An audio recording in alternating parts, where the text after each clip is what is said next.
नमस्कार दर्शकों, आप सभी का बहुत बहुत स्वागत है इस विशेष प्रोग्राम में और मैं हूं आपके साथ उपेंद्र कौर।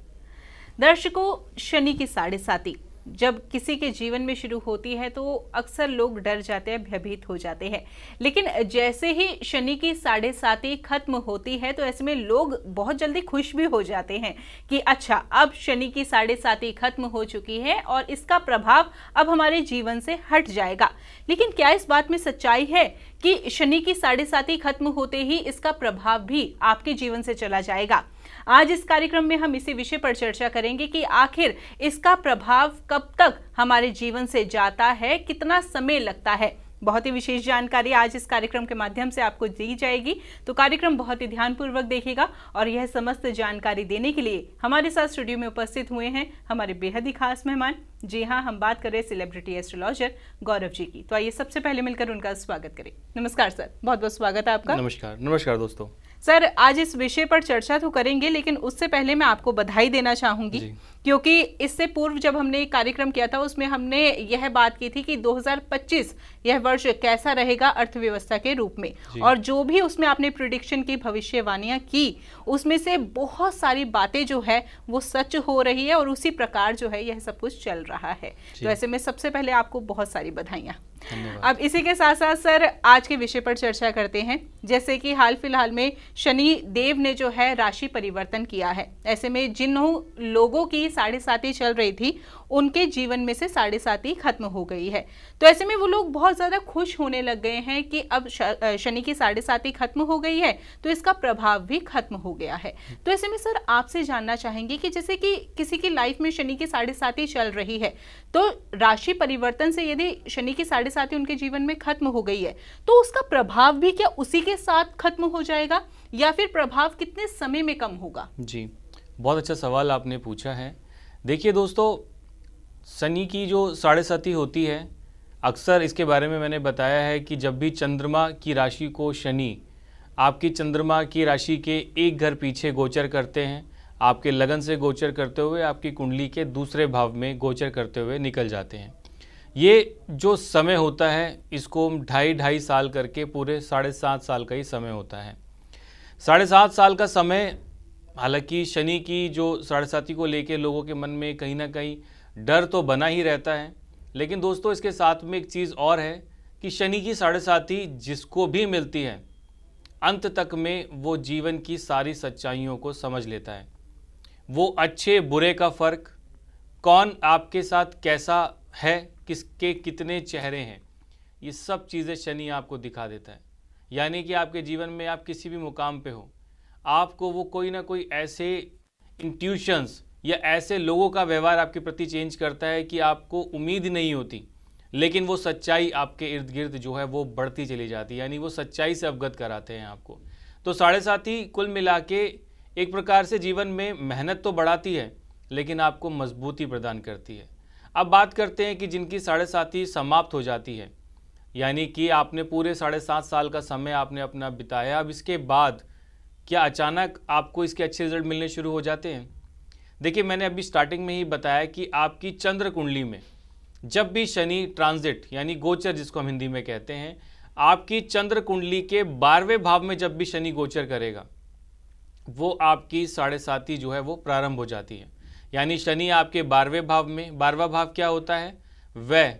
12वां भाव कोर्ट कचहरी, 12वां भाव हमारी विदेश यात्रा है, तो 12वां भाव हमारे जीवन के अंदर ये कुल मिला के परेशानियाँ भी देता है, खर्चे भी देता है। अब 2.5 साल शनि आपके 12वें भाव में गोचर करते हैं। ये डिपेंड करता है दोस्तों कि शनि आपके लगन, शनि आपके नक्षत्र, शनि आपकी कुंडली में जो आपकी चंद्र राशि है उसके मित्र हैं, शत्रु हैं या सम हैं। इस चीज़ को भी सुनिश्चित करना ज़रूरी है।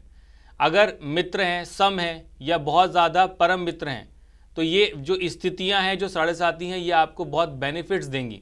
लेकिन वहीं अगर आपके जो लगन के साथ या चंद्र राशि के साथ में अगर परिस्थितियां ठीक नहीं हैं, तो वो कॉम्बिनेशन कुल मिला के इतना बेहतर नहीं रहता। अब 12वें भाव से कहीं ना कहीं व्यय बढ़ जाता है, खर्चे बढ़ जाते हैं। शनि आपकी लगन में आता है, यानी आपकी कुंडली के अंदर जहाँ जो चंद्र राशि है उसी में लगन में आता है, यानी स्वयं के लिए दिक्कतें, परेशानियाँ, मेहनतें बढ़ जाती हैं और ज़्यादा। अंत में दूसरे भाव के अंदर यानी आपके खर्चों के अंदर, सेविंग्स के अंदर दिक्कतें आना, कुटुंब के अंदर परेशानियां आना, और वहां से गोचर करते हुए आपकी कुंडली के तीसरे भाव में चले जाते हैं।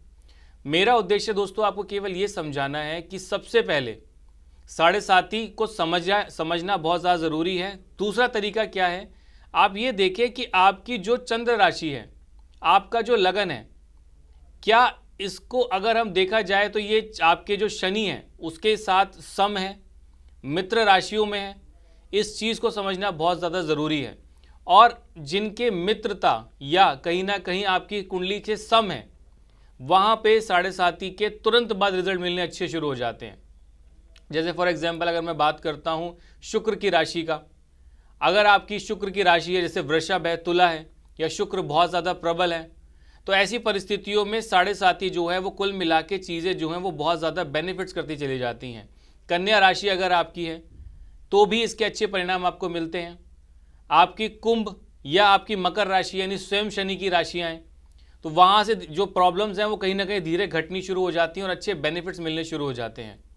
हालांकि अक्सर मैंने देखा है कि 1 से 12 राशियाँ, ये सभी के लिए शनि देखो गलत नहीं है। आप इस टॉपिक को भी समझे दोस्तों, शनि ग्रह आपके लिए कुछ गलत नहीं करते। आपने कुछ गलत किया है तो उसके रिजल्ट, उसके कर्माज आपको मिलेंगे, ये सच है। लेकिन शनि जो है हर्डल से निकालते हुए जब जैसे ही आपकी कुंडली के तीसरे भाव में गोचर करते हैं, तो शनि क्या करेंगे, जाते जाते आपको काफ़ी अच्छी चीज़ें देके जाते हैं, आपको जीवन में काफ़ी ज़्यादा अच्छा बल प्रदान करके जाते हैं। तो मेरा केवल इस वीडियो के माध्यम से आपको ये समझाना है दोस्तों कि साढ़े साथी खत्म होने के तुरंत बाद आपको अच्छे रिजल्ट मिलेंगे या नेगेटिव रिजल्ट मिलेंगे, इसका चयन आप स्वयं कर सकते हो। वो है आपकी लगन, आपकी चंद्र राशि के साथ शनि का कनेक्शन, और आपको मिलने वाली महादशाएं। मान लीजिए आपका जो है लगन जो है वो बहुत ज़्यादा प्रबल है, 3 या 3 से अधिक ग्रह आपके लगन में बैठे हैं।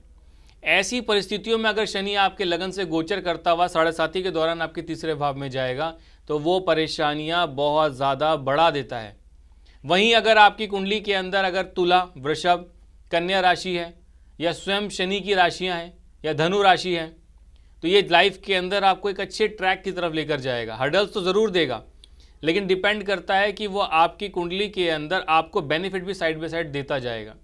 तो मेरा केवल आपको दोस्तों इस वीडियो के माध्यम से ये समझाना है कि सबसे पहले उसके नेगेटिव या उसके पॉजिटिव रिजल्ट, इसको जानने से पहले आप ये समझें कि आपके लगन के साथ क्या परिस्थितियां हैं, जो साढ़े साथी अगर चल रही है तो आपकी दशाएं क्या हैं, आपके चंद्रमा की पोजीशन क्या है। इनको थोड़ा सा अगर आप समझ लोगे, अगर ये पोजीशंस आपकी बनती हैं जैसे मैंने आपको इस वीडियो के माध्यम में बताई, तो डेफिनेटली आपको शनि अच्छे रिजल्ट देंगे। और अगर शनि के साथ में आपके लगन की मित्रता नहीं है या आपको दशा ऐसी नहीं मिली, तो वो साढ़े साथी तुरंत अच्छे रिजल्ट नहीं देती। यानी अगर साढ़े साथी खत्म भी हो गई तब भी उसके अच्छे बेनिफिट्स आपको नहीं मिल पाते। बिल्कुल, बहुत ही विशेष जानकारी सर आपने अभी दी। लेकिन अब उन जातकों के लिए मैं आपसे सवाल करना चाहूंगी जिनकी जो है साढ़े साथी अब शुरू हुई है, यानी कि शनि के राशि परिवर्तन से अब उनकी साढ़े साथी जो है शुरू हो गई है। तो ऐसे में शनिदेव उनके जीवन में कब उथल पुथल मचाना शुरू करेंगे, या साढ़े साथी का प्रभाव उनके जीवन में उन्हें कब देखने को मिलेगा? देखिए, अभी शनि ने 29 मार्च को शनि मीन राशि में शनि ने गोचर किया है, और 28 अप्रैल को शनि अपना नक्षत्र परिवर्तन करने वाले हैं। यानी कि अगर मैं ज्योतिषीय गणनाओं के अकॉर्डिंग अगर मैं केवल ग्रहों को देखूं तो 29 मार्च से ही शनि ने मीन राशि में गोचर किया। यानी शनि के अकॉर्डिंग मीन राशि के लिए साढ़े साथी का प्रारंभ ये शुरू होता है। वहीं मकर राशि इससे मुक्त होती है। लेकिन अगर बारीकी से चीज़ों को समझा जाए, जिसके बारे में मैंने बताया वो है नक्षत्र। अब नक्षत्र के बारे में 28 अप्रैल को शनि जो हैं अपने स्वयं के नक्षत्र में जाएंगे, यानी 28 अप्रैल से पहले आपको रिजल्ट उसके नहीं मिलेंगे। अब शनि अपनी राशि अपने नक्षत्र में गोचर करेंगे तो इसके क्या बेनिफिट्स मिलेंगे, सबसे पहली चीज़ आप जानें वो है मकर राशि इससे रिलीज हो रही है। यानी मकर राशि इससे कुल मिला के पिछले 7.5 साल का समय जो बहुत ज़्यादा रुका हुआ चल रहा था वो बेनिफिशियल यानी अच्छे पहलू पे आपके लिए जाने वाला है। आखिरी चरण अगर मैं इसका कहता हूँ या मिड फेज अगर मैं कहता हूँ, इसको कुल मिला के ये आपकी कुंडली के अंदर यानी कि जो कॉम्बिनेशन बनता है वो मेष राशि के ऊपर इसका प्रभाव शुरू हुआ है। यानी मीन में गोचर किया है तो उसका प्रभाव एक अगली राशि पे शुरू होगा, मेष राशि पे, और कुंभ के ऊपर इसका आखिरी फेज चल रहा है। तो ये तीनों राशियों के लिए अगर बताता हूं तो कुल मिला के शनि का 28 अप्रैल के बाद से जैसे ही नक्षत्र परिवर्तन होगा, शनि अपने स्वयं के नक्षत्र में चले जाएंगे। ये कॉम्बिनेशन कुल मिला के बहुत ज़्यादा अच्छा रहने वाला है। मीन राशि के लिए बहुत अच्छी तरक्की, बहुत अच्छा जो नेम फेम है वो उनको मिलेगा, मेहनत थोड़ी बढ़ जाएगी।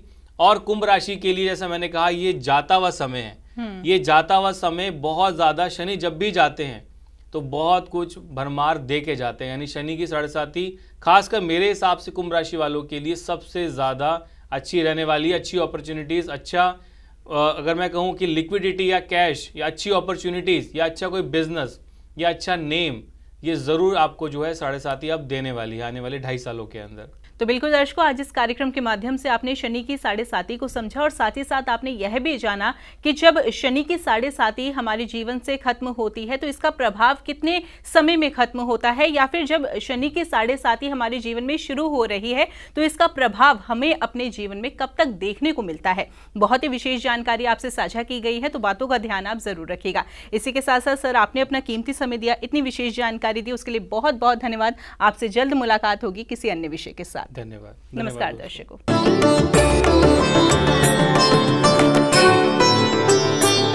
आप हमारे संतवाणी चैनल को सब्सक्राइब करें, वीडियो को लाइक करें, शेयर करें और हाँ, बेल आइकन पर क्लिक करना बिल्कुल ना भूलें ताकि हमारी किसी भी वीडियो की सूचना सबसे पहले आपको मिले।